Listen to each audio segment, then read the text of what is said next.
नमस्कार, मैं हूं रवि कैंत्रा। एचएनएम पर वक्त है क्वेश्चन आवर का। 2011 के बाद जनगणना नहीं हुई, लिहाजा यह दावे के साथ नहीं कहा जा सकता कि किस प्रदेश की आबादी कितनी है, लेकिन एक अनुमान के मुताबिक उत्तराखंड की मौजूदा वक्त में आबादी 1 करोड़ 25 लाख के करीब है।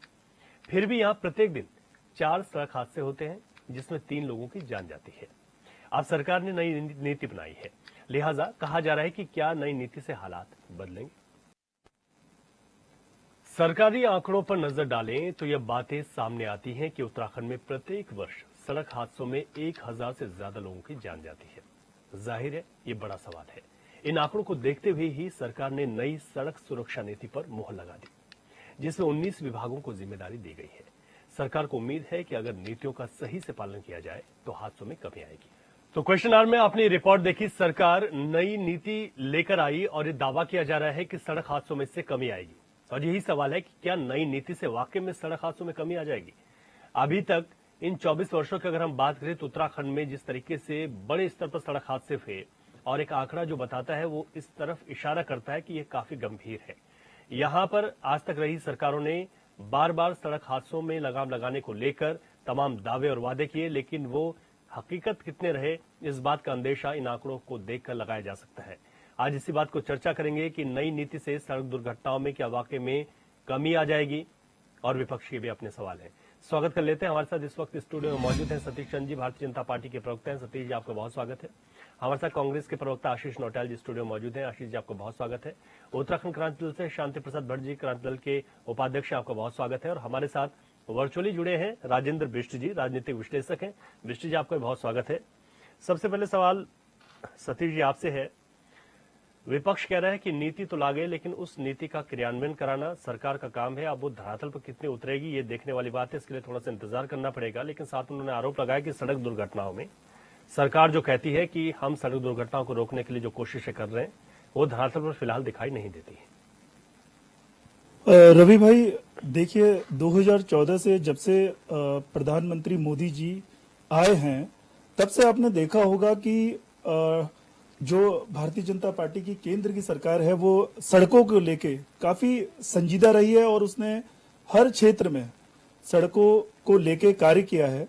आपने देखा होगा कि जब अटल बिहारी वाजपेयी हमारे श्रद्धेय प्रधानमंत्री जी थे, जब तो उनके समय से ही प्रधानमंत्री ग्रामीण सड़क योजना जो थी वो लागू की गई थी और ग्रामीण क्षेत्रों को जोड़ने की कोशिश करी गई थी। और उसी योजना को आगे बढ़ाते हुए जब मोदी जी सरकार में आए, उनकी सरकार बनी जब केंद्र में, तो उन्होंने भी इस योजना को आगे बढ़ाया। इसके अलावा जो हाईवे थे, एक्सप्रेस वे थे, चाहे वो ऑल वेदर रोड हो, चाहे वो एलिवेटेड रोड अब आप हम देख रहे हैं देहरादून से दिल्ली को जो कनेक्ट कर रही है, इसके अलावा जो पेरिफेरल हाईवे है, इसके अनेकों उदाहरण हैं। जो हाईवे और जो सड़कों पे हम लोगों ने कार्य करा, हमारी सरकारों ने कार्य करा, वो आप कह सकते हैं कि वो बहुत ही ज्यादा प्रोत्साहित करने वाला कार्य है और उसकी तारीफ हर जगह हुई है। आप देखिए 12,000 करोड़ की ऑल वेदर रोड, जहां अंधे मोड़ हुआ करते थे, अंधे मोड़ों को खत्म करा गया, रोड को कोशिश करी गई कि स्ट्रेट करा जाए, और उससे क्या हुआ, यात्रियों को सुविधा मिली। देखिए, रोड का जो सुविधाजनक होना इसलिए जरूरी है क्योंकि वो सीधे सीधे जनता से जुड़ी हुई रहती है, वो दुर्घटनाओं को कम करने के लिए रहती है। और हमारा सीमांत गांव, जिसको हमारे प्रधानमंत्री जी ने देश का पहला गांव बोला, नीति माना, आज हमारी सड़कें वहां तक कनेक्ट हुई हैं। और भी इस पे प्रयास करे जा रहे हैं, और भी विकास की जो सड़कों का विकास है उसको आगे बढ़ाया जा रहा है। आप देखिए, जब नेहरू जी हुआ करते थे, वो बोलते थे कि यहां तो घास भी नहीं उगती सीमांत क्षेत्रों में, तो इन क्षेत्रों को विकास की जरूरत नहीं है। और उसके बाद आप कांग्रेस का जब सरकार रही, आप देखिए वो ये बोलते थे कि सीमांत क्षेत्रों को, इन क्षेत्रों को विकास की इसलिए जरूरत नहीं है क्योंकि यहाँ घुसपैठ का डर है, यहाँ आतंकवादी घटनाएं हो सकती क्योंकि ये सीमांत क्षेत्र हैं, तो इसलिए इनको डेवलपमेंट नहीं करा जाए।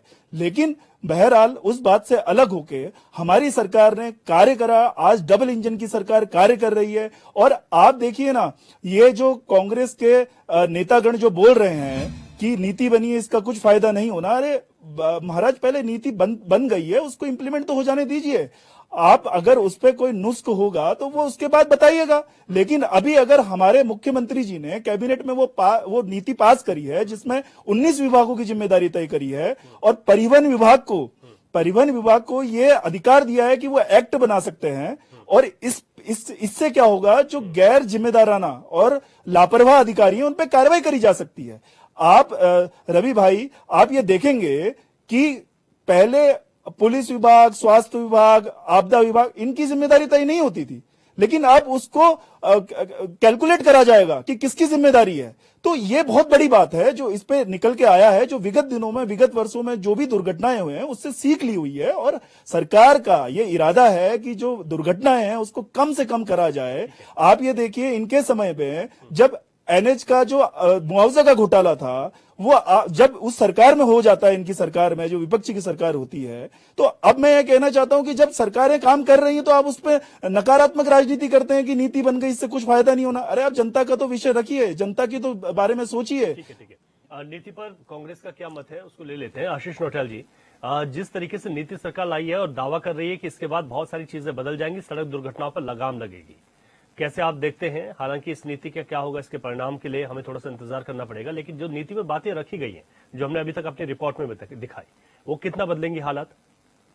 देखिए, मुझे नहीं लगता कि ये नीति बनाने की, इसमें नीति है क्या बताएं। ये तो सबको पता है कि अगर सड़क है तो सड़क के किनारे से पहाड़ी क्षेत्र है तो सड़क के किनारे जो लगे ही होते हैं, पहले से, आज के नहीं, हमने पहले लोहे के जो लगे होते हैं, एंगल टाइप के लगे होते हैं, वो लगे ही रहते हैं, उनको दुरुस्त करने की आवश्यकता है, सब जानते हैं।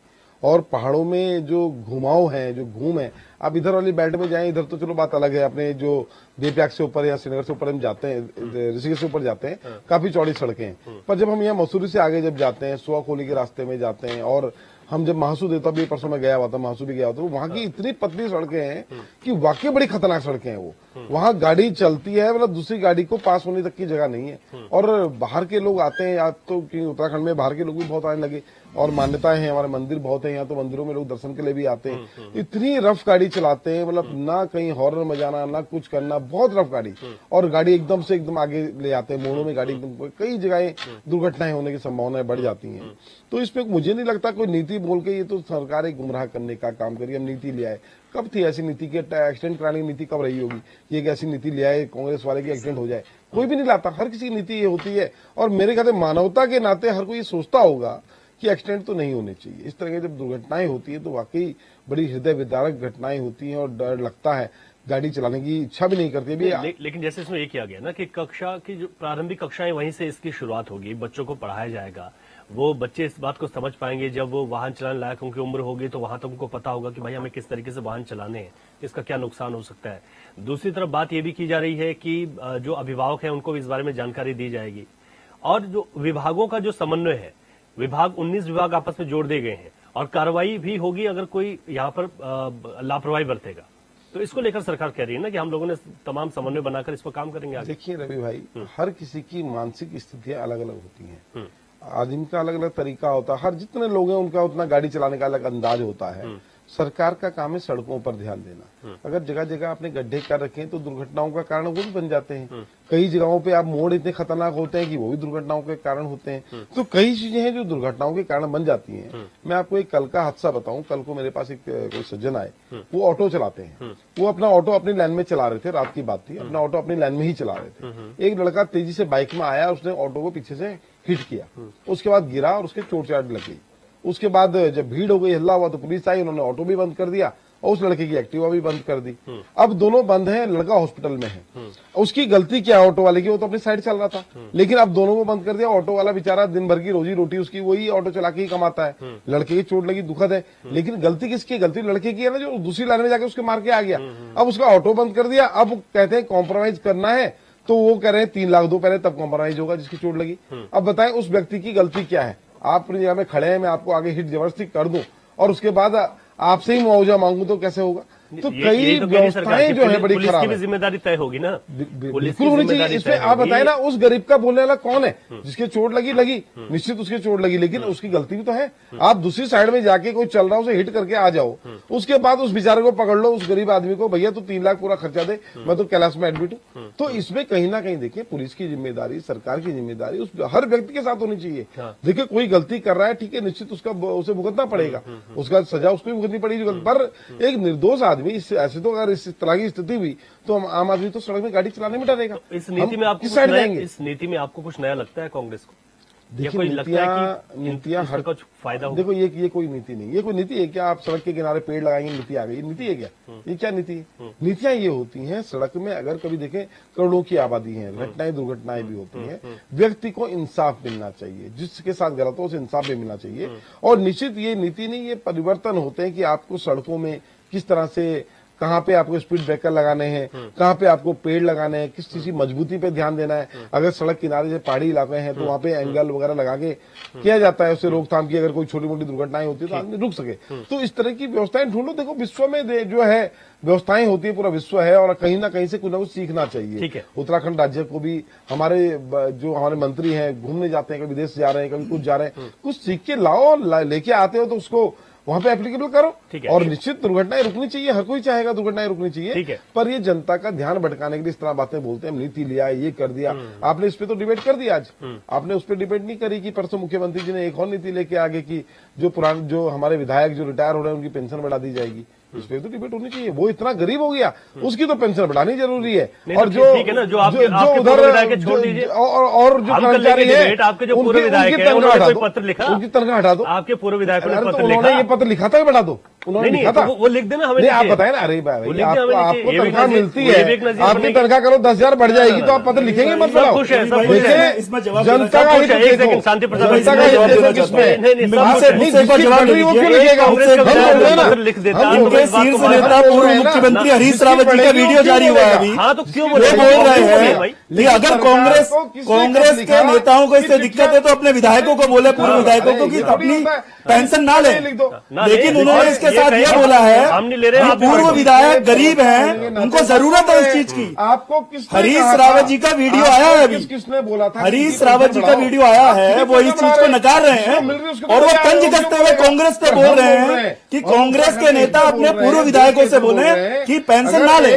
लेकिन पूर्व विधायक कोई बोलने के लिए तैयार नहीं है। एक हरीश रावत जी का बयान है। अच्छा ठीक है, एक मिनट, तो इनकी भी बंद कर दो। आशीष नौटियाल जी, ठीक है। शांति प्रसाद भट्ट जी, नई सड़क नीति पर बात करें। नई सड़क नीति में क्या क्या है जो मोटे तौर पर हमारे पास है, रिपोर्ट में दिखा है। आप लोगों को लगता है कि इससे यहाँ पर उत्तराखंड मोड़ के सड़क हादसों में लगाम लगेगी? देखिए, सुनने में बड़ा अच्छा लगता है। मुख्यमंत्री जी को ये भी चिंता है कि उत्तराखंड में दुर्घटनाएं बढ़ी है, उन्होंने अपने प्लान में चेंज किया, अच्छा लगता है सुनने में। मगर आपको रवि जी मैं बता दूं, इन 25 वर्षों में 1.5 साल की अंतरिम सरकार भाजपा की रही है और 5वीं सरकार है जो चुनी हुई है, वर्तमान में काम कर रही है। नीति 25वें साल में बन रही है, इसका मतलब इन 24 वर्षों में तमाम सरकारें शहर के ट्रैफिक को कंट्रोल करने में नाकाम है और राज्य के ट्रैफिक को कंट्रोल करने में नाकाम है। कारण क्या है? देखिए रवि, सुबह 8 बजे से लेकर स्कूल का ट्रैफिक शुरू हो जाता है, सारे स्कूल देहरादून में है, जाम लगना स्वाभाविक है।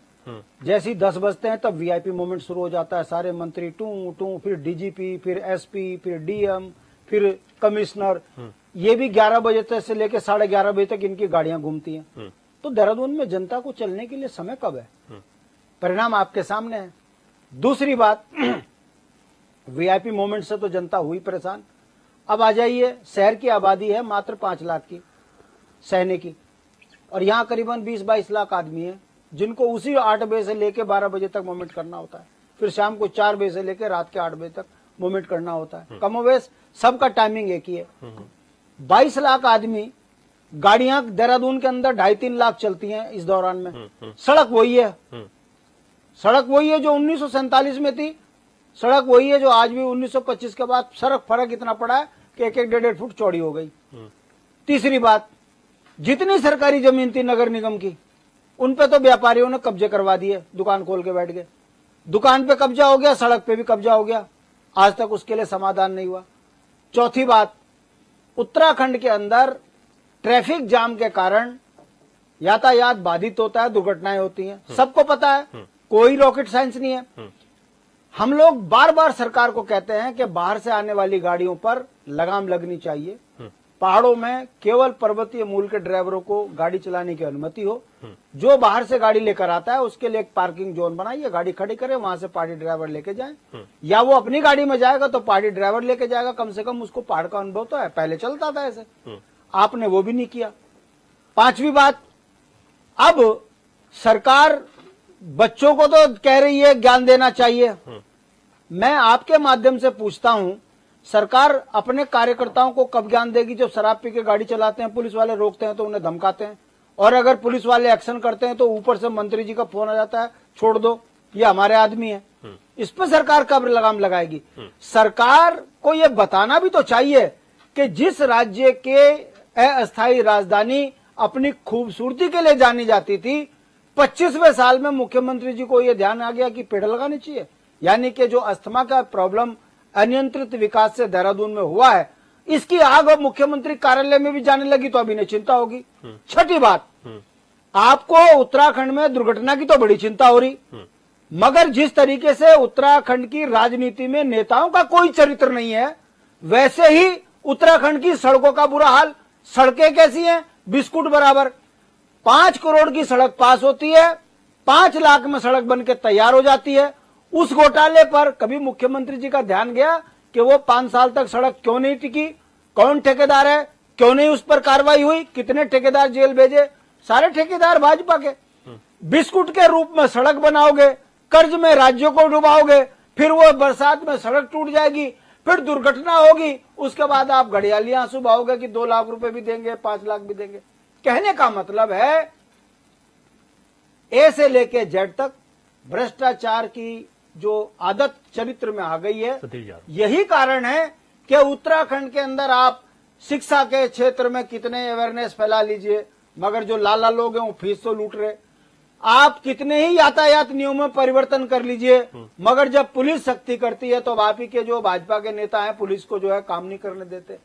आप ही के व्यापारी सड़कों पे फड़ी लगा लगा कर 5 रुपए की रसीद काटो भाजपा की, उसके बाद सड़क पे व्यापार करो, पुलिस को आप काम नहीं करने देते। ऐसी स्थिति में आप जो ये प्लान चेंज करके जनता की आंख में धूल झोंक रहे हैं, मेरे पास सैकड़ों उदाहरण हैं कि जिन सड़कों को भाजपा के नेताओं ने बनाया वो सड़क बनने से पहले टूट गई, मगर उसका पेमेंट रिलीज हो गया, कार्रवाई के नाम पे कुछ नहीं। कहने का मतलब है जिस राज्य का चरित्र घोटाला, बेईमानी, धोखा, झूठ, फरेब इस पर पनप रहा हो, उस राज्य के अंदर यातायात के नाम पर, सुरक्षा के नाम पर कोई नीति बनाना केवल जनता की आंख में धूल झोंकना है। हकीकत यह है कि आप अगर ओएनजीसी में मरते हैं 6 बच्चे तो आप नौजवान बच्चों को परेशान करना शुरू करवा देते हो। अभी कल ही एक दुर्घटना फिर वहां हुई। मैं पूछ रहा हूं तो आपके वो ट्रैफिक नियम हैं कहां? आप पुलिस बढ़ाइए, पुलिस में भर्ती आप कर नहीं रहे हो। पीआरडी के जवान ट्रैफिक संभाल रहे हैं और जो पुलिस के सिपाही है वो वीआईपीओ की ड्यूटी में लगे हैं। और एसपी के लिए यह टेंशन है कि जितने 270 आईएएस और 11 कैबिनेट मंत्री, 70 विधायक, 5 सांसद, इनकी सुरक्षा, इनका यातायात कंट्रोल करने के लिए एसपी सिर पर पट्टी बांध के बैठे हैं। तो कहने का मतलब है ये ऐसे उसमें माननीय मुख्यमंत्री जी, ये आपके ऊपर जिम्मेदारी है, सड़कें बढ़ाइए और ट्रैफिक प्लान में जो नीति आप बना रहे हो इससे ज्यादा गाड़ी ना चले उस रोड पर इस पीरियड के बीच में, जिस पर कोई नियंत्रण करने की बात करें तो ठीक है, वरना सुनने में बड़ा अच्छा लग रहा है, आप भी डिबेट कर रहे हो। क्या इस नीति के बाद उत्तराखंड में एक्सीडेंट कम हो जाएंगे? पहाड़ों में गाड़ियां जो चल रही है, रोज गिर रही है, वो कम हो जाएंगी? नहीं। कारण क्योंकि सड़कों में घोटाला है, बनने में घोटाला हो रहा है, सड़क में गड्ढे, गड्ढे में सड़क, इस कारण दुर्घटना होती है। उस पर अभी तक माननीय मुख्यमंत्री जी कुछ नहीं बोले। कहने का मतलब है सड़क का घोटाला ये स्वीकार रहे हैं और ये इस राज्य का दुर्भाग्य है। ठीक है, शांति प्रसाद भट्ट जी, आपने जो बात की वो चिंता है और ऐसी चिंता जाहिर होनी भी चाहिए अगर चर्चा हो रही है। राजेंद्र बिरजी जी के पास जाते हैं। बिरजी जी, मैं आपसे ये समझना चाह रहा हूँ, जिस नई नीति की बात सरकार कर रही है, सड़क हादसों में इससे कमी आएगी, उस नीति से क्या वाकई में हालात बदल जाएंगे या फिर इसमें भी कुछ सुधार की आवश्यकता महसूस होती है? हेलो जी बिरजी जी, आप सुन पा रहे हैं? आवाज आ रही है? जी जी जी जी। रवि जी, आज का जो आपने जो विषय चुना है डिबेट के लिए, ये अपने आप में एक बहुत इम्पोर्टेंट जो है एक टॉपिक है जी। और जिस तरह से माननीय मुख्यमंत्री जी ने नई नीति बनाई है ना, आपके सड़क हादसों के लिए और किसी तरह से ट्रैफिक कंट्रोल के लिए, इन सब के लिए ये अपने आप में बहुत बड़ा एक जो है बहुत बड़ा एक्ट बनने जो जा रहा है। इसमें रियली जो है एक नई सोच और नई एक तरीके से जो है सरकार काम करने जा रही है। जहां तक बात है नीति की, नीति में अगर आप ये देखें कि पहाड़ में जहाँ पे हादसे होते हैं उनका मुख्य कारण सिर्फ 2 ही चीज होती है, या तो स्पीड मतलब ओवर स्पीडिंग या फिर जो है क्या कहते हैं, आप समझ लो क्रैश बैरियर न होना, या फिर तीसरी जो चीज सबसे इम्पोर्टेंट चीज जो है, जो वहाँ पे गाड़ियां होती हैं वो गाड़ियों की फिटनेस सही नहीं है, और किसी तरीके से जो है वो जो रूल्स एंड रेगुलेशन जो है ड्राइवर को फॉलो करने चाहिए वो नहीं होती। ये सारी चीजें, इनका सबसे बड़ा जो है क्या कहते हैं इम्पैक्ट ये आता है कि बड़े बड़े हादसे होते हैं, और जब हादसे हो जाते हैं तो हम 10-15 दिन तक, महीने तक वो अखबारों में आता है, हम उस बारे में जिक्र करते हैं और नए नए हमारे जो विचार आते हैं, हम कहते हैं कि हम ये करेंगे वो करेंगे, एनडीआरएफ ये कर रही है, एसडीआरएफ ये करके, ये सारी चीजें होती हैं, बट अल्टीमेटली घूम फिर के फिर हम लोग वहीं पहुंच जाते हैं। लेकिन जहां तक इस नई जो नीति बनाई गई है, इसमें जो सबसे इम्पोर्टेंट बात यह है कि उन्होंने जो समन्वय बनाया, उन्होंने जो एक जिस तरह से एक आप समझ लो जितने विभागों का एक आपस में जो है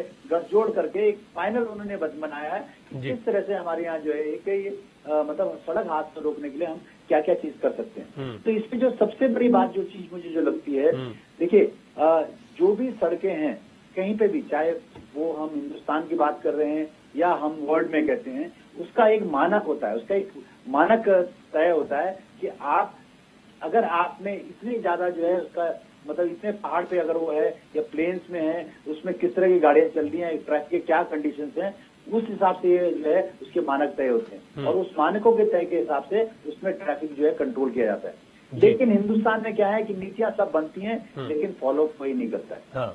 आप ये देखिए सबसे बड़ा जो है अगर आप ये देखें इस ट्रैफिक के लिए जो भी नीतियां बनती है उसमें सबसे बड़ा जो मेजर पार्ट होता है वो परिवहन विभाग का होता है। और आप ये जानते हैं कि परिवहन विभाग जो है हर स्टेट में सबसे बड़ा भ्रष्टाचार वाला विभाग है। वहां पे जितनी गाड़ियां जाती हैं उनकी फिटनेस जो है क्या कहते हैं वो उसकी अनदेखी की जाती है। आप जो लाइसेंसिंग जो आपका सिस्टम है वो आपने सारा कुछ में किया, लेकिन उसमें फिर जो है मैनुअल सिस्टम शुरू हो गया। तो लाइसेंसिंग आप ठीक है, देहरादून में तो आप जो है क्या कहते हैं उसका आप टेस्ट ले रहे हैं, सब कुछ ले रहे हैं, उसके बाद आपको लाइसेंस जारी होता है ना। लेकिन अगर आप ये देखें कि अगर आप विकास नगर चले जाइए, आप रुड़की चले जाइए, अगर आप कहीं टिहरी चले जाइए, वहां पे तो हाथों हाथ आपको लाइसेंस मिल जाता है। आप 500-700 रुपए तो आपको वहां से लाइसेंस मिल जाएगा।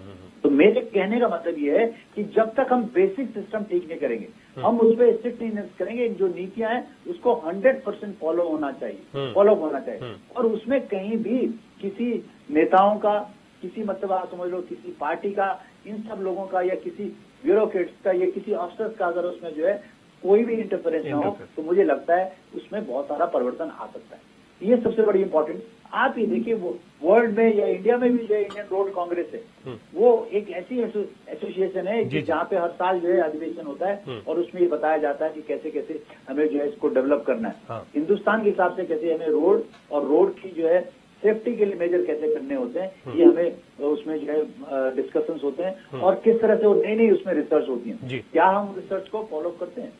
जहां हम एआई की बात करते हैं, आर्टिफिशियल इंटेलिजेंस की बात कर रहे हैं, अब वो बहुत तरीके से जो है यूज होने लग गया है हादसों को रोकने के लिए। वो ये बताता है आपको कि किधर ट्रैफिक कितना है, स्पीडिंग कितनी है, कहाँ पे। आप ये देखें ना कि आज के समय में जो परिवहन विभाग है या जो भी एक्ट है उसमें लिखा गया है कहीं भी आप स्पीड ब्रेकर नहीं बना सकते। आप स्पीड ब्रेकर सुप्रीम कोर्ट से बैन है, लेकिन आप देहरादून में देखेंगे कि जो है हर जगह आपको बड़े बड़े मैक्स हॉस्पिटल का आपको बड़े बड़े स्पीड ब्रेकर नजर आएंगे, जहां जो है कई हादसे स्पीड ब्रेकर से होते हैं। तो मैं कहता हूँ गवर्नमेंट तो अपना भी जो है इसको वायलेट कर रही है नॉर्म्स, तो हम कैसे हादसों को रोक पाएंगे?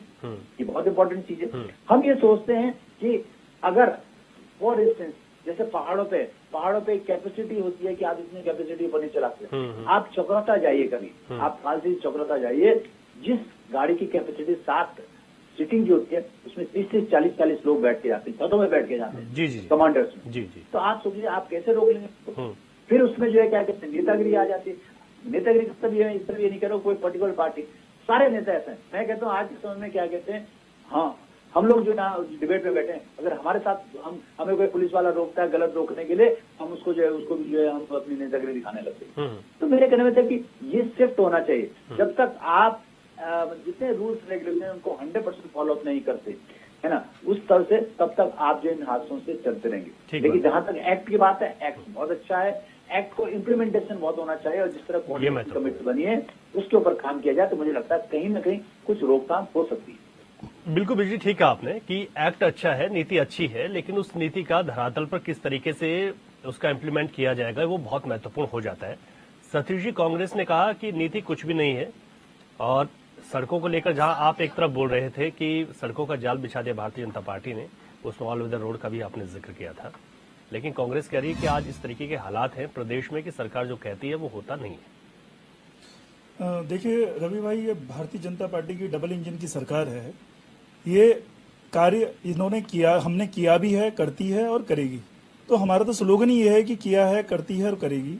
तो हम उस जो हमारा संकल्प है उसी पे ही हम आगे बढ़ते हैं। और मैं आपको उस ओर लेके जाना चाहूंगा, जब अभी बड़े भाई आशीष भाई बोल रहे थे कि मैं महासू देवता गया, बहुत पतली सड़क थी। मैं ये कहना चाहता हूँ ऐसी सड़कें तो हर जगह थी पहले।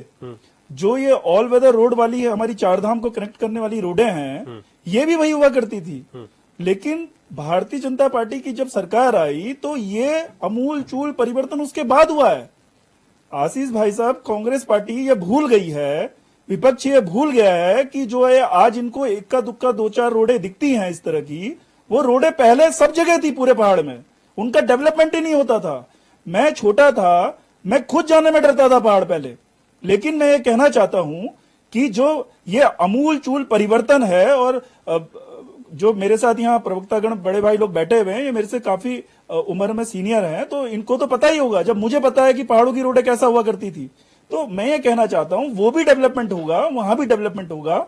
अभी आप देखते जाइए, जब सरकारें, अभी हमारी जो सरकार है, डबल इंजन की सरकार है, वो और भी क्षेत्रों में कार्य करेगी। अभी तो नीति आई है, आपने हमें महासू देवता वाली बात बताई, तो इस तरह की सड़कें और भी हैं जिन पे कार्य किया जा रहा है, जिनके लिए मास्टर प्लान तैयार हो रहा है। आप ये देखिए रवि भाई, अगर आप इतना सब कुछ दिखने के बाद भी एलिवेटेड रोड आपको कनेक्ट करती है दिल्ली से, आपके लिए ऑल वेदर रोड है। आप इसी तरह से अगर आप टनकपुर खटीमा जाएं, उधर का हाईवे देखिए, तो मैं कह रहा हूं धीरे धीरे ये शुरुआत है अभी। लेकिन अगर आप ये सोचेंगे, अभी देहरादून का भी मास्टर प्लान तैयार हो रहा है, जिसमें कि रोडें यहाँ पे जो ट्रैफिक की समस्या रोड के कारण है, तो उन रोडों को यहाँ पे एक्सपेंड करा जाएगा। लेकिन मैं कहना चाहता हूं कि विपक्ष जो है इतना नकारात्मक हो गया है कि वो सरकार की कोई भी योजना को अप्रिशिएट करने के लिए तैयार नहीं है। किसी भी योजना के लिए वो ये सोचते हैं कि अगर हम इसमें नकारात्मक भावना लेके आएंगे या इसमें कुछ वाद विवाद करेंगे तो इससे क्या होगा कि जनता हमारे पक्ष में आएगी। लेकिन मैं कहना चाह रहा हूं कि निकाय चुनाव जो हुए, उसने ये दिखा दिया है कि जो जनता है प्रदेश की, वो भारतीय जनता पार्टी के साथ है। नहीं, सवाल ये है ना, सवाल ये है कि हादसे तो रुके नहीं, हादसे कम नहीं हुए। ठीक है, सड़कें अच्छी बनी है, मैं भी इस बात को मानता हूं कि सड़कें अच्छी बनी है। बहुत सारी जगह से सड़कें नहीं थी और इस समय की मांग भी थी, उस वक्त उतना ही ट्रैफिक था, उतना दबाव नहीं था। आज उस दबाव के चलते सड़कें अच्छी बनी। ऑल वेदर रोड ठीक है, बहुत अच्छी है। हम जो खुद चलते हैं तो हम कहते हैं कभी बहुत पतली सड़क हुआ करती थी, आज इस तरीके की सड़कें। आपने कहा कि सड़कों को जिस तरीके से ऊंचाई नीचाई थी तो उनको भी एक ठीक ढंग से समतल कर दिया गया, वो सब चीजें हुई है। लेकिन हादसे तो नहीं रुके ना। बड़ा सवाल ये, जैसे शांति प्रसाद भट्ट जी ने कहा कि अगर कोई हादसा देहरादून में होता है रात को 12 बजे 1 बजे, ड्रिंक करके वो गाड़ी चलाई जा रही है, युवा उसमें अपनी जान गंवा लेते हैं, तो पुलिस पर सवाल उठता है, पुलिस कहाँ थी? स्मार्ट सिटी है देहरादून में, स्मार्ट सिटी के कैमरों के हालात आप जानते ही हैं कि किस तरीके के हालात हैं। मैंने खुद देखा, एक हादसा हुआ और जब वहां पर कैमरे चेक किए गए तो उन कैमरों की बिल्कुल भी क्वालिटी नहीं थी। भाई आपको पता ही नहीं चलेगा कौन चल रहा है यहाँ पर। अभी भी ये हालात है, अभी की बात कर रहा हूँ।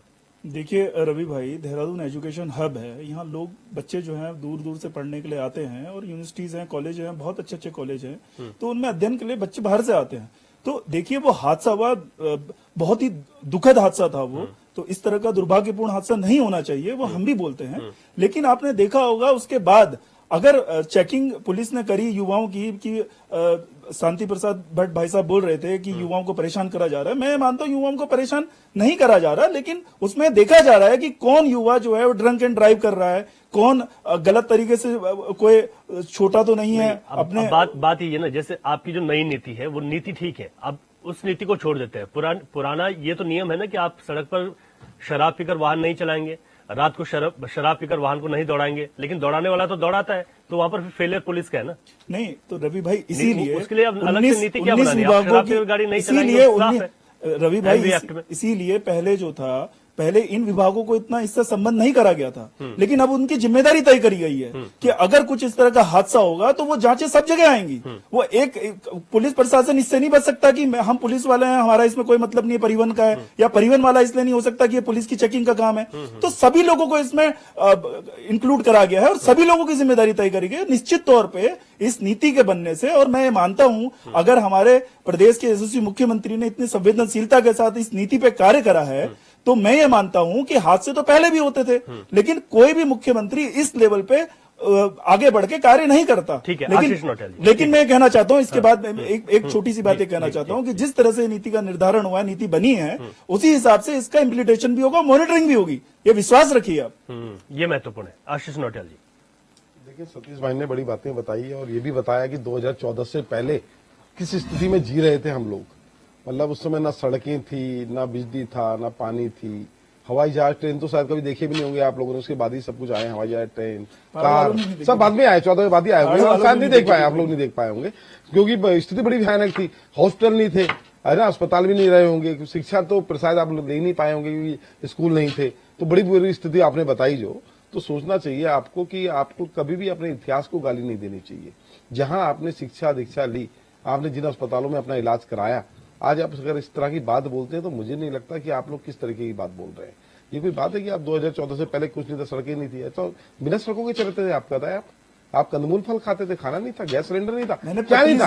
अरे सब कुछ पतली सड़क जो आपने बोला कि महासू देवता जाना है, पतली सड़क बनती है तो पतली ही होती है। जब शुरुआत किसी चीज की होती है तो पतली ही होती है। तो सड़क जब आपने सोच देखे ना, जिसने सड़कें निकाली है, ढूंढी, आपने तो उसको थोड़ा रगड़ उगड़ के बम से ब्लास्ट करके थोड़ा चौड़ा करने का काम कर दिया अपने आप का बड़ा। 70 साल तक आपकी सरकार 70 साल खाना नहीं खाया, 70 साल में खाना नहीं खाते थे, रुपया तो चलता ही नहीं था, करेंसी नहीं होगी, आप शायद आदान प्रदान करते हो यात्री उनको सुविधा देने के लिए हम लोगों ने पहले चारधाम यात्रा वाली अपने अगर आप अतीत को गाली दे रहे हैं तो समझे आप अपने पूर्वजों को गाली दे रहे हैं। आपके सारे पूर्वज पिछले समय के हैं, आज के नहीं है। 2014 से पहले जो स्थिति थी वो आज नहीं है। आज देश के ऊपर कर्जा देखो और 2014 से पहले कर्जा देखो, और अगर सड़कें बनाई है तो सड़कों को कोई टोल लगाया उसको देखो। अरे तो देखो ना 2014 में कितना कर्जा था, जब से देश आजाद हुआ तब से 2014 का कर्जा देखो और 2014 से आज का कर्जा देखो, पता लग जाएगा आप लोगों ने देश को गर्त में डुबालने का काम किया है। इस तरह की बातें मत करें। बात किस तरह बोलते हैं आप, देखें ना 2000 है, आपकी पैदाइश 2014 से पहले की होगी और मुझे लगता है निश्चित आपको पोलियो के टीके भी आप पे लगे होंगे, तो आप किस तरह बोलते हैं। देखो, अतीत को गाली मत दो, अगर ये जरूरी नहीं है जो कल को कांग्रेसी थे ना, अच्छा वर्तमान में बोलते हैं आज वही भाजपा बने होंगे, वही भाजपा में आ रहे होंगे, भाजपा वही चला रहे होंगे। अरे कांग्रेसी तो थी पहले, तो इस तरह की बातें मत बोलो जो नाजायज हो। ठीक है, नीति पर आ जाइए। नीति से कुछ नहीं होता। देखिए, नीति बनाने नीतियां तो हर चीज की अच्छी होती हैं। ऐसी नीतियां कब बनाई किसने की चोरी करो नीति बना दी, किसी ने कुछ और उल्टी सीधी नीतियां बना दी हो, महिला सुरक्षा की नीति बना दी। नीतियां अच्छी ही होती हैं, नीतियां अच्छी ही बनती हैं, लेकिन उनपे काम होना चाहिए। हर किसी की सोच अच्छी है, नीति की जरूरत नहीं। अगर नीति बनानी है तो आप अस्पतालों के लिए कोई ऐसी नीति बनाओ, बीमार आदमी के लिए ऐसी नीति बनाओ कि वो जाए और इलाज कराकर घर आ जाए। ऐसी नीति बनाओ। आप बीमार आदमी आपको दिखता नहीं है, आपको स्कूलों के बच्चों के आज भी नाम कट रहे हैं, स्कूल बच्चों को पढ़ाई शिक्षा का अधिकार तक नहीं दे पा रहे। न शिक्षा का अधिकार है, न स्वास्थ्य का अधिकार है। आप देखिए, कांग्रेस पार्टी की नीति को समझे। कांग्रेस पार्टी ने सूचना का अधिकार दिया, आप लोग दे सकते हैं। आप लोग तो सूचना छिपाने का काम करते हैं, इलेक्ट्रल बॉन्ड के माध्यम से आपने पैसा खा लिया और भ्रष्टाचार की बात कर रहे हैं। अरे कुछ तो शर्म करो यार, मुंह में राम राम बगल में छुरी, इस तरह की आप सरकार चलाने का काम कर रहे हैं। ड्रिंक एंड ड्राइव की बात करने वाले लोग, अडानी के एयरपोर्ट में करोड़ों रुपए का ड्रग्स पकड़ा गया, कहां से आया पता लगा? आप लोग तो ड्रिंक नहीं, आप लोग ड्रग्स सप्लाई करने वाले लोग हैं। इतनी इस स्तर तक गिर चुकी है भाजपा, बच्चों का जीवन खराब कर रही है। आप देखिए, बच्चे आज सिर्फ ये नशा दारू का नशा नहीं है, बड़े खतरनाक नशे चल रहे हैं और खुद अडानी के एयरपोर्ट में पकड़े गए। उसके बाद भी कुछ नहीं, उसके बाद भी कुछ नहीं है जी। हम तो राम मंदिर है, हम तो जय श्री राम बोल रहे हैं। अरे जय श्री राम हम भी बोलते हैं, राम हमारे भी हैं, तुम्हारे नहीं है कि भाजपा में गया तो उसके राम और हमारे राम नहीं है, सबके राम है। लेकिन आपको समझना चाहिए, देश को गर्त में ले जाने का काम मत करो। और नीतियां, हर नीति अच्छी होती है, इसमें नीति नहीं। ये देखो, सड़क नीति तो पहले से ही है। सड़कों में कौन सी नीति आपने? अच्छा, मुझे तो कुछ लगा नहीं। मुझे तो इसमें ये चीज देखी मैंने कि अब आप 2 ही लाख रुपए दोगे अगर कोई मर जाएगा बेचारा, 1 ही लाख दो। और 40,000 बताओ, जिसका एक पैर टूट गया, एक आंख फूट गई, उसको आप 40,000 रुपए इलाज के लिए दे दोगे? क्या ये कोई आप बताए अमाउंट है? आज के डेट हमारे ही करना पड़े तो 15-20 हजार वहीं लग जाता है। आप लोगों को समझना चाहिए। ये 1000, 4000, 40,000 की बात ना करो। देखो, जनता ने आपको चुना है और जनता आपको मौका दे रही है। निश्चित अगर मौका मिला तो आप अच्छा करके दिखाओ। सिर्फ जनता को गुमराह करने का काम और नीतियां खेलने का काम बंद करो। आप जनता के लिए अगर अच्छा करेंगे तो सबका हित है। जनता का हित तो विपक्ष का हित, विपक्ष भी तो जनता ही है, सबका हित उसमें ही है। तो हम लोगों को कभी अपना दुश्मन मत समझो। विपक्ष जो होता है, विपक्ष जनता के हित के लिए आगे बढ़कर आप लोगों को सजेशन देता है। अब उन सजेशनों में आपका काम करना आपकी दायित्व। ठीक है सतीश, जल्दी से फिर शांति प्रसाद भट्ट। रवि भाई, मैं ये कहना चाहता हूँ, जो जिस पार्टी की सरकार ने मुआवजे तय कर दिए कि भाई अगर इस तरह की दुर्घटना होगी तो हम इनके लिए ये सेवाएं करेंगे, ये मुआवजा देंगे। अब विपक्ष की नकारात्मकता देखिए, ये इसमें भी नुस्ख निकाल रहे हैं। 40,000 रुपए दे देंगे आप। बात 40,000 की नहीं है, बात 40,000 की नहीं है। अगर किसी पार्टी की सरकार ने अगर आगे आके इस चीज को नीतिबद्ध करा तो इसमें भी इनको दिक्कत है। तो दिक्कत 40,000 रुपए का अमाउंट अभी तो नीति बनी है, अभी तो नीति बनी है, उसमें होंगे तो उसको चेंज करा जाएगा। लेकिन आप तो हर चीज में नुस्ख निकालने की आदत हो गई है। आज कांग्रेस की दिक्कत ही है ये रवि भाई कि अपने में हर चीज में समझाती है, आप अपने संगठन में नुस्ख निकालने वाले लोग दिक्कत है, आपको समझाती है। सत्ताधारी पार्टियों को ठीक है। शांति प्रसाद भट्ट जी, मुआवजे को लेकर भी सरकार ने मानक तय कर दिए। 4 लाख, 1 लाख, 2 लाख, 40,000, 10,000, इसे भी कैसे समझा जाए? देखिए, इस पे सवाल खड़ा होना स्वाभाविक है। नागरिक भारत का किसी भी राज्य का हो, यदि वो अचानक किसी दुर्घटना का शिकार होता है तो सरकार की ड्यूटी बनती है उसको हर तरीके से मदद करना। ये 40,000, 2 लाख में अपनी जिम्मेदारी से पीछे भागने वाली बात है। अगर वाकई एक्सीडेंट है, फिर उसमें कितना ही पैसा लगे, सरकार की जिम्मेदारी है उसको सुरक्षित इलाज देना। मगर सीमाओं में बांधकर तय मान के चलिए, ये सिर्फ आंख में धूल झोंकने वाली बात है। सवाल डिबेट हो रही है इस पे, भाई ट्रैफिक प्लान आपका अगर चरमरा रहा है तो क्या माननीय मुख्यमंत्री जी को ये पता नहीं है कि यहाँ वीआईपी मोमेंट इससे इस समय तक नहीं होने चाहिए?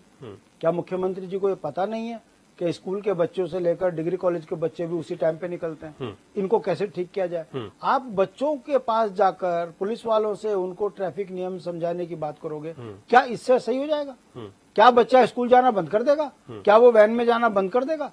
कहने का मतलब है, देहरादून के अंदर जो अस्थायी राजधानी है, यहाँ पर बहुत ज्यादा ट्रैफिक है। जो बाहर की गाड़ियां हैं उनको आसारोडी से, प्रेमनगर से होते हुए बाहर के बाहर मसूरी पहुंचाओ, और अगर कोई पौड़ी और ऋषिकेश जाने वाली गाड़ी है उसको आसारोडी से बाहर के बाहर सीधा पहुंचाओ। वो देहरादून में एंट्री कर क्यों रही है? जो बाहर की गाड़ियां हैं, टूरिस्ट जो आ रहे हैं, उनकी गाड़ियों को रोकिए बाहर, यहां से लोकल गाड़ी में लेके जाइए। यहां सरकार प्लान बनाए कि जो अधिकारी एक जगह जा रहे हैं सचिवालय में, 4 आदमी एक साथ जा रहे हैं, बैठा के एक गाड़ी में पहुंचा दो। ये 4-4 गाड़ियां लेके क्यों जाना? कहने का मतलब ऐसा हो पाएगा उत्तराखंड में? इस बात नहीं, देखिए, होना मुश्किल है, मगर जब आप ये बात डिबेट कर रहे हो और माननीय मुख्यमंत्री जी चिंता जता रहे हैं, तो ये सुझाव है। आपने तो 4 को एक गाड़ी में कहा, एक व्यक्ति के साथ 6 गाड़ियां जाती हैं। अरे भाई साहब, मुख्यमंत्री की फ्लीट में 25-25 गाड़ी जाती है। मुख्यमंत्री जी को अगर छोड़ दे, और ये हालत है मैं तो कि एक विधायक और 36 गाड़ी। अरे भाई, क्या जरूरत पड़ गई? तुम्हें अगर खटीमा से यहाँ पहुंचना है या तुम्हें रुद्रपुर से यहाँ पहुंचना है, बस में भी आ सकते हो। विपिन त्रिपाठी जी हमारे तो हमेशा बस में चले। कहने का मतलब है, ये सिर्फ समय पर जनता के बीच में इस तरह की बातें करना, ये सरकार की एक नीति है ताकि जनता का ध्यान भटके। जमीनी हकीकत ये है, अगर मुख्यमंत्री जी ये कहते कि जो 2 करोड़ की सड़क है उसके मानक हैं, 2 साल तक उसकी रेखदेख वही ठेकेदार करेगा, पेमेंट यदि हो गया तो कार्यदायी संस्था के ऊपर सीधा कार्रवाई होगी, पीडब्ल्यूडी के जेई पर, एई पर। अगर सड़क टूटती है तो मैं बता रहा हूं, हो जाए अगर कोई दुर्घटना तो बताना, क्योंकि 6 महीने में गड्ढे हो जा रहे, हाई स्पीड में बच्चा चलता है, उछल के पहाड़ से नीचे गिरता है। आपने क्रश बैरियर की बात कही, अच्छी बात है। ये क्रश बैरियर आज आपको चिंता आ रही है, राज्य को बने 25 साल हो गए, ये क्रश बैरियर पहले क्यों नहीं? कहने का मतलब है, ट्रैफिक कंट्रोल के लिए सड़कों का चौड़ीकरण होना चाहिए। आप ऑल वेदर कह के कितने साल वाई लूटोगे? आप यमकेश्वर में देख लीजिए, आप अन्य ब्लॉकों में देख लीजिए, वहीं तो वही रोड है, पतली की पतली, और उसी पतली रोड के ऊपर ट्रैफिक भी है, लोकल ट्रैफिक भी है, यात्री ट्रैफिक भी है। आप देख लीजिए, जब सावन का महीना आता है, यमकेश्वर का आदमी यमकेश्वर में ही जेल हो जाती है, उसे बाहर नहीं निकल पाता। मेरा कहने का मतलब है, माननीय मुख्यमंत्री जी को चिंता है, अच्छी बात है, मगर ना तो सड़कों का जाल बिछ रहा, ना सड़कों में हो रहे घोटाले पर कोई रोक लग रही, ना ट्रैफिक कंट्रोल करने के लिए भारतीय जनता पार्टी के नेता जिस तरीके से पुलिस के साथ अभद्रता करते हैं उस पर रोक लग रही है। अब इस तरीके के जुमले भाजपा को छोड़ने की आदत है, सत्ता मिल रही है, जनता भुगत रही है, देखते रहो कब तक इन जुल्मों में और जो इन जुमलों में और कितना आश्वासन इनसे मिलता है। ठीक है, कुछ नहीं। राजेंद्र मिश्र जी, एक बार फिर से आपसे समझना चाह रहा हूँ, नई पॉलिसी से हालात कितने बदलेंगे, साथ ही साथ सुझाव भी दीजिएगा। और जिस तरीके से बातें की जा रही हैं कि बहुत कुछ हमें सोचना पड़ेगा, वीआईपी मोमेंट को लेकर भी जिक्र किया है भट्ट जी ने। देखिए रवि जी, आप अगर टोटल वो देखें कि करीबन 2014 में हमारे पास करीबन 74 से 75 लाख जो है यात्री लोग जो हैं आते थे, टूरिस्ट आते थे उत्तराखंड में। अभी उसका आंकड़ा करीबन 2 करोड़ पे पहुंच रहा है सालाना। तो आप ये आंकड़ों में देखिए कि किस तरह से जो है डबल, क्या 1.5 गुने से लेकर 2 गुने तक जो है, 2.5 गुने तक जो है यात्री बढ़ रहे हैं हर साल। क्या हमारे पास उस तरह का इंफ्रास्ट्रक्चर है ना? अगर हमारे पास इंफ्रास्ट्रक्चर नहीं है, क्या हमारे पास जो इंफ्रास्ट्रक्चर है वो इतना एप्रोप्रिएट है कि उन हादसों को कहीं से बचा सके? तो इन सब बातों को सोचकर मुख्यमंत्री जी ने जो इसको जो है संज्ञान में लिया और इसको भाई नीति बनाई, ये बहुत अच्छी बात है। सबसे बड़ी बात जो है इसमें क्या है कि उन्होंने ये देखा गया है कि उन्होंने ये देखा कि सड़क में किस तरह से जो है हम घटनाओं को, दुर्घटनाओं को रोक सकते हैं, और जिस तरह से हम एआई के माध्यम से हम उन ब्लैक स्पॉट्स को भी जो है आइडेंटिफाई कर सकते हैं। ऐसा नहीं है कि परिवहन मंत्रालय या सड़क के जो भी लोग यहाँ पे हैं, जो भी मंत्रालय है, उनको ये पता नहीं है कि पूरे उत्तराखंड में ब्लैक स्पॉट कहाँ है, कहाँ पे जो है हादसे ज्यादा होते हैं और रिपीटेड उसी जगह पे होते हैं। तो उसका ऑडिट कराएं। उसके ऑडिट कराने के बाद ये हो कि उसका समाधान क्या है, उसको कैसे हम को जो है बढ़िया कर सकते हैं। तो ये चीजें बहुत इंपॉर्टेंट। जहां तक बात ये है कि हमारा जो परिवहन विभाग है, परिवहन विभाग का सबसे बड़ी चीज जो क्या है, जो आपकी बसें हैं वो उनकी ओवरलोडिंग ना हो, उनका जो है क्या है, ड्राइवर जो है पूरी तरह प्रशिक्षित हो, उनको जो है बिल्कुल भी आप समझ लीजिए कि कोई भी म्यूजिक सिस्टम या मोबाइल जो है वो यूज ना हो। अगर कोई मोबाइल यूज करता है कोई चालक, तो जो है क्या कहते हैं, उसको सीधे जो है उसका जो है कैंसिल किया जाए। आप ये देखिए कि देहरादून से ज्यादा और दिल्ली से ज्यादा जो ट्रैफिक जो है, बहुत सारे ऐसी कंट्री है जहाँ पे, मैं आपको 2 कंट्रीज बताता हूँ। आप बैंकॉक चले जाइए, बैंकॉक में यहाँ से करीबन 4 गुना ट्रैफिक होता है, लेकिन आप वहाँ पे कंट्रोल देखिए, वहाँ पे हादसों के अगर आप कंपैरिजन करेंगे तो वहाँ पे हादसे जो है मिनिमम है। वहाँ पे जो सिस्टम जो है जिस तरह से होता है कि 2 गाड़ियों के बीच में जो है डिफरेंस जो है करीबन 8 से 10 मीटर का होना चाहिए, वो फॉलो करते हैं। यहाँ पे क्या है कि एक गाड़ी के पीछे दूसरी गाड़ी लगा देते हैं कि मतलब अगर वो गाड़ी ने स्टार्ट भी कर दिया तो पीछे उसमें जो है लग जाएगा। तो ये बहुत सारे ऐसे कारण है जो हम इस तरह के जो है रूल्स एंड रेगुलेशन को फॉलो नहीं करते। मैं आपको एक छोटा सा एग्जाम्पल देता हूँ। जी क्या कितनी बड़ी बात है। देहरादून में पुराने डीसीपी साहब ने एक फोर्स बनाई थी, जो हम ब्लैक ट्रैफिक जो हम कहते हैं, इंस्पेक्टर और जो इस तरह की थी, वो थी। आज के समय में आप ये समझ लो, जब से वो मतलब वो उन्होंने स्पेशल विंग बनाई थी, तो काफी कुछ जो है ट्रैफिक में जो है एक तरह से जो है अंकुश लग गया था। गलत जो है ट्रैफिक जो है लोग जो भी उसको वाइट नहीं करते थे, उनको जो है उसको लग गया था। पर धीरे धीरे करके क्या हुआ कि नेतागिरी के चक्कर में अब वो लोग जो है सड़क को जो है सड़क के किनारे खड़े होके सिर्फ चालान करते रहते हैं। पहले जो है क्या कहते हैं, उनसे खौफ था लोगों को उनके सामने जाना कि कहीं वो काली वर्दी वाली पुलिस ना हो, वो हमारे जो है चालन कर देगी, हमें वो नहीं करते, तो उस समय था। बट आज खत्म हो गया। आज ये देखिए जितने भी IAS ऑफिसर की गाड़ियां हैं, जो टैक्सियां चल रही हैं, उनके ऊपर में पीली प्लेट की जगह व्हाइट प्लेट लगी है। टीए से गाड़ी पर आप देखिए, सचिवों की गाड़ी से आगे जब खुद सचिव, जो परिवहन सचिव है या उनके लोग हैं, वो जो है नियम का वायलेट कर रहे हैं, तो आप जनता से कैसे बोलोगे कि वो जो है नियमों को जो है उसको जो फॉलो करेगी। आप ये देखिए सड़क के बीच में जोगी वाला चौक में देखिए आप, सारे जो है उल्टी से ट्रैफिक आता है। आज तक कभी वो आरागढ़ चौक पे देखिए आप, मंदिर के पास सारा उल्टा ट्रैफिक आता है, जबकि वन वे। तो ये सब चीजें, हम ये चीजें क्यों भूल जाते हैं कि क्या कहते हैं कि हम हमारी भी तो कोई रिस्पॉन्सिबिलिटी है। बिल्कुल ठीक बात है। वाले कब तक ये काम करेंगे? तो ये सारी चीजें अगर हमें ध्यान में रखना है और इसको इम्प्लीमेंट, अगर हम स्ट्रिक्टली इसका इम्प्लीमेंट कराते हैं और उसके ऊपर जो प्रावधान है, मतलब दंड के अगर वो हम इम्प्लीमेंट कराएंगे, मेरे हिसाब से आप चंडीगढ़ चले जाइए, चंडीगढ़ में आप कोई रूल बिल्कुल, वायलेट बिल्कुल। नहीं कर सकते, बिल्कुल चाहे नहीं कोई कर नेता हो, हाँ। चाहे कोई इवन हाँ। बड़ा से बड़ा जो अधिकारी हो, हाँ। वो हाँ। वहाँ पे वायलेट नहीं करता। और जी। आपको पता है वहाँ पे जो है जो पुलिस जो ट्रैफिक वाला होता है उससे लोग इतने डरते हैं कि सारे लोग जो है बिल्कुल एक डिसिप्लिन से चलते हैं। बिल्कुल। ये सारी चीजें सर ठीक बात है। ये जो है आपको बहुत- इनकैलकुलेट करना पड़ेगा। बहुत महत्वपूर्ण बात है, आपने कहा कि जो नियम है कम से कम वो फॉलो हो, फिर नए नियमों का क्या होगा उसके लिए तो इंतजार करना पड़ेगा। तीनों पॉलिटिकल पार्टी से शॉर्ट में आज की फाइनल कमेंट दीजिएगा। शांति प्रसाद भट्ट जी, शॉर्ट। बस इतना ही है, प्रयास सरकार का अच्छा है, जमीन पर अगर उतरता हुआ दिखे तो अच्छा लगेगा, वरना 25 साल से जो अनुभव है वो यही है कि सरकार पे सरकार बनती जा रही है, जमीनी हकीकत जीरो है। ठीक है, आशीष नोटियाल जी। देखिए, मैं तो यही कहूंगा, नीतियों का खेल बंद करें, धरातल पर काम करें। नीतियां बहुत बनी हुई है, अगर उनको सही ढंग से आप एप्लीकेबल करेंगे तो मेरे ख्याल से जनता का फायदा होगा। ठीक है, सतीश जी।